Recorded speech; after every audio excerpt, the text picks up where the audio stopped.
اپنی زندگی میں اللہ کی مدد کی طرف بڑھیں، مالک کی مدد کا حصول اختیار کرنے کی کوشش کریں، اللہ کے ساتھ اپنے آپ کو جوڑیں۔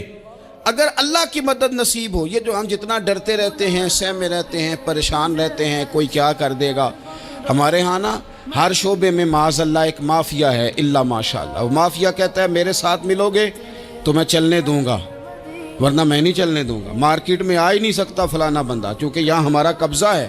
اور میرے بھائی پھر بہت سارے لوگ جن کی نیتیں اور ارادے بڑے اچھے ہوتے ہیں شروع میں، وہ بھی اس مافیا کا شکار ہو جاتے ہیں اور ان کے رنگ میں رنگ جاتے ہیں۔ یاد رکھنا، کسی شخص کی بلیک میلنگ کا کبھی شکار نہ ہونا، کبھی کسی کی میٹھی اور مسجع مکفہ باتوں کا شکار نہ ہونا۔ کوئی کیا کر سکتا ہے اگر اللہ مددگار ہو تو؟ جس کو رب کریم اٹھانا چاہے اسے کوئی گرا سکتا ہے؟ ہم یہ ڈرے ڈرے سہمے پریشان فیصلہ کرنے کی طاقت نہیں، مجھے چلنا چاہیے کہ نہیں، اٹھنا چاہیے کہ نہیں، کرنا چاہیے، اٹھ باندھ کمر کیوں ڈرتا ہے؟ پھر دیکھ خدا کیا کرتا ہے۔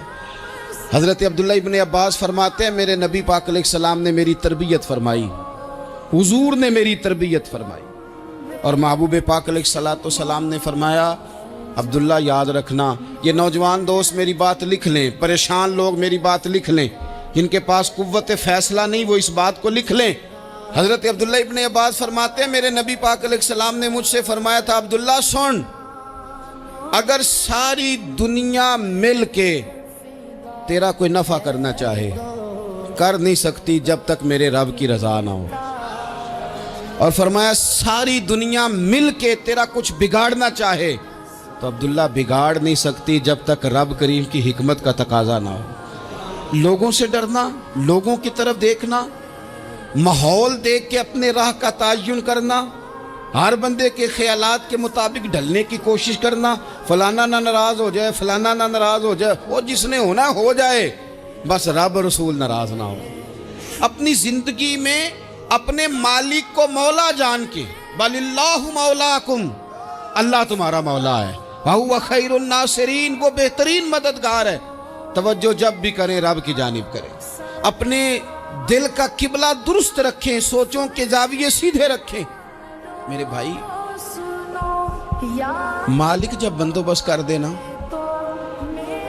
جب مالک بندوبست کرتے پھر ایسا بندوبست کرتا ہے کہ لوگوں کے پاس نا چارہ نہیں رہتا۔ حضرت مریم رضی اللہ تعالی عنہا پاک باز تھیں، مسجد میں رہی تھیں، پر مالک کی حکمت کے تقاضے بڑے عجیب ہیں نا۔ پھر جناب مریم کو اللہ تعالیٰ نے بغیر شوہر کے اولاد عطا کر دی۔ یہ بات ہی ایسی تھی، کسی نے کہا تھا کہ مخلوق تو فنکار ہے اس درجہ کے پل بھر میں سنگے در کعبہ سے بھی اصنام تراشے، تم کون ہو کیا چیز ہے داغ کبابی، لوگوں نے تو مریم پہ بھی الزام تراشے۔ تو لوگوں نے کہا کدھر سے لے آئی بچہ، تیرا باپ تو ایسا نہیں تھا، کہاں سے لے آئی؟ اللہ کرے میں آپ کو سمجھا سکوں، ذرا اپنے آپ کو وہاں کھڑا کریں کہ ایک پاک باز عورت، پاک باپ کی بیٹی، طیب ماں کی بیٹی، اور اللہ کے گھر میں پرورش پانے والی خاتون، ایک وہ وقت اور ایک یہ وقت کہ اس عورت کو کٹہرے میں کھڑا کر کے پوچھا جا رہا ہے کہ معاذ اللہ تیری گود میں بچہ جائز نہیں ہے، کہاں سے لائی ہے؟ اب خود سے صفائیاں بندہ کتنی کو دے، کتنی کو وضاحتیں کرے۔ اور میں نے تو اپنی زندگی میں دیکھا ہے زیادہ وضاحت دینے والے کو بھی لوگ جھوٹا سمجھنے لگ جاتے ہیں، زیادہ وضاحت دینے پر بھی لوگ کمزوری کا اظہار سمجھتے ہیں کہ کمزور پڑ گیا۔ آپ صلح کی کوشش کرتے ہیں، سامنے والا بزدل سمجھ لیتا ہے، زیادہ وضاحتیں بھی کمزور کر دیتی ہیں۔ اب حضرت مریم کو کٹہرے میں کھڑا کر کے کہا بچہ کس کا ہے؟ تو پھر خدا بندوبست جب کرے، اللہ جب مددگار ہو، تو پھر حضرت مریم کی گواہی درختوں سے نہیں دلوائی، اس نے پتوں سے نہیں دلوائی، پھر فرشتے نہیں بھیجے۔ حضرت مریم کہنے لگی مجھ سے نہ پوچھو، وہ جو پنگوڑے میں ہے اسی سے پوچھ لو، ان سے پوچھو نا، وہ کون ہے پوچھ لو، ان سے کر لو سوال۔ انہوں نے کہا پنگوڑے میں چند دنوں کا بچہ، یہ جواب دے گا؟ مددگار تھا رب، ان کی برات کا اعلان کرنا تھا مالک نے، اور جب مالک اعلان کر دے، جب مالک تیری صفائی دینا چاہے، جب مالک تجھے دنیا کے سامنے نکھارنا چاہے، تو پنگوڑے میں لیٹے حضرت عیسیٰ بول کے کہنے لگے انی عبداللہ آتانی الکتاب، فرمایا میں اللہ کا بندہ ہوں، رب نے مجھے کتاب عطا کر کے نبی بنا کے دنیا میں بھیجا ہے، میں اللہ کا بندہ ہوں، کتاب لے کے آیا ہوں، نبی بن کے آیا ہوں۔ پھر پنگوڑے سے اعلان ہو گیا، پھر بچہ بول پڑا۔ اور یہ ایک دفعہ نہیں بات ہوئی، یہ بنی اسرائیل میں ایک جریج نام کے شخص بھی تھے جو نماز پڑھ رہے تھے، بعض نے لکھا ہے نفل نماز تھی، اماں نے پکارا تو آئے نہیں، تو ماں کے منہ سے نکل گیا تو اتنی دیر تک مرے گا نہیں جب تک کسی بے حیا عورت کا منہ نہ دیکھ لے۔ تو وہ عبادت گزار تھے، لیکن لوگوں نے ان کی عبادت، ریاضت، پرہیزگاری کو نہیں دیکھا، بس ایک عورت کو بھیج کے الزام لگوا دیا۔ وہ عورت آیا جایا کرتی تھی، اب آ جاتی ہیں عورتیں، مسئلہ پوچھنے کی نیت سے بھی آ جاتی ہیں۔ ماحول میں کچھ جگہ ایسی بھی ہیں جہاں عورتیں دم کرانے کے بہانے آ جاتی ہیں۔ وہ خاتون آتی جاتی تھی اس خانقاہ پہ، آستانے پہ، یہ بخاری میں موجود ہے، پھر اس نے کہا میری گود میں جو بچہ ہے یہ انہی کا ہے۔ مجھے بتائیں کیسے بندہ وضاحت دے؟ حالات خراب ہو گئے، لوگ کٹیا جلانے لگے، ماحول اور طرح کا بن گیا۔ میرے نبی پاک علیہ الصلوۃ والسلام فرماتے ہیں پھر اس رب کے بندے نے کہا مالک تو کریم ہے، تیری مشیت کا تقاضا آیا جو میری ماں نے جملے بولے تھے، پر اب میں وضاحت دینے کے قابل نہیں رہا، اب تو ہی کرم کرے گا تو دروازہ کھلے گا۔ تو وہ چند دنوں کا بچہ پنگوڑے میں بول کے کہنے لگا میں اس درویش کا نہیں، میں تو فلانے چرواہے کا بچہ ہوں، وہ جو بکریاں چراتا ہے۔ رب کی مدد کو پکاریں، اپنے ساتھ اپنے مالک کی مدد کو شامل کریں، تھوڑے رزق پر بھی گزارا اچھا ہونے لگ جائے گا۔ سارے لوگ آپ کو گرانے کی تدبیریں کر رہے ہوں گے اور مالک آپ کو عزتیں عطا فرما دے گا، اس کی بارگاہ سے حکمت کا تقاضا اور ہو جائے گا۔ ہم نے ساری زندگی لوگوں کو راضی کرنے میں گزار دی، ساری زندگی بڑھاپا آ گیا بچوں کو پالتے، اور بچوں نے آخری عمر میں کہہ دیا ابا اگر کوئی ڈھب کا کام کر لیتے تو آج ہمارے دن بھی پھر نہ جاتے۔ ساری زندگی گزار دی بہن بھائیوں کو راضی کرنے میں، ساری زندگی گزار دی ذمہ داریاں اٹھانے میں، ان کو 99 دفعہ دیا، ایک دفعہ نہیں دیا تو انہوں نے کہہ دیا تو نے تو کبھی دیا ہی نہیں، تو تھا ہی نہیں۔ ساری زندگی محلے داروں، علاقے والوں کو راضی کرنے میں گزار دی۔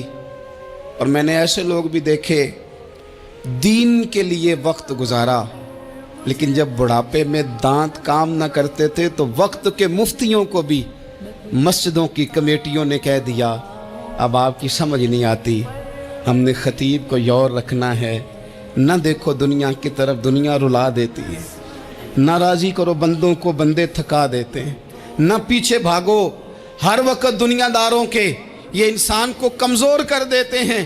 وہ تو کریم ہی بڑا ہے، 2 آنسو زمین پر بعد میں گرتے ہیں، بندے کے گناہ سارے پہلے معاف فرما دیتا ہے۔ اللہ کی مدد کا حصول، اپنے مالک کی مدد کی طرف بڑھنا، آپ کو بدر کی جنگ بھی یہی درس دے گی، آپ کو احد کا میدان بھی یہی سبق دے گا، فتح مکہ بھی یہی سبق دے گا۔ میرے دوستو جب رب مدد فرمائے، جب اللہ مددگار بنے، دوستوں سے ایک بات اکثر کرتا ہوں، میں کہتا ہوں کہ جتنے درد سے آپ امیر کو اپنی کہانی سناتے ہیں نا، اور جس طرح آپ کے آنسو بات کرنے سے پہلے گر جاتے ہیں کہ غریب ہیں، بچیاں ہیں، کاروبار نہیں، او میرے سنگیو، اس سے آدھے آنسو اپنے رب کی بارگاہ میں بکھیرو، اس کے حضور عرض گزار ہو جاؤ، اس سے طلب کرو۔ ایک وقت انسان پر زندگی میں ایسا آتا ہے کہ اسے یوں محسوس ہوتا ہے کہ میرا سایہ بھی ذرا سا پیچھے ہٹ گیا ہے، اسے یوں لگتا ہے کہ میں کسی سہارے پہ ہاتھ ڈالتا ہوں تو وہ بھاگ جاتا ہے مجھ سے، لیکن مالک کی بارگاہ ایسی عظیم بارگاہ ہے، رب رسول کے آستانے اتنے بڑے ہیں کہ آپ جب وہاں کشکول طلب دراز کرتے ہیں تو جھولی پھیلانے میں دیر لگتی ہے، ان کو بھرنے میں تو کوئی دیر نہیں لگتی۔ ہم نے اپنا سوچ کا قبلہ ہی دنیا کو بنا لیا۔ یہ جو اللہ والوں کی مدد ہے یہ تو اللہ ہی کی مدد ہے، لیکن یہ جو سیٹھوں کی طرف توجہ کرنا، نوابوں کی طرف توجہ کرنا، دنیا داروں کی طرف توجہ کرنا، اور اپنا مزاج اس طرح کا بنا لینا، یارو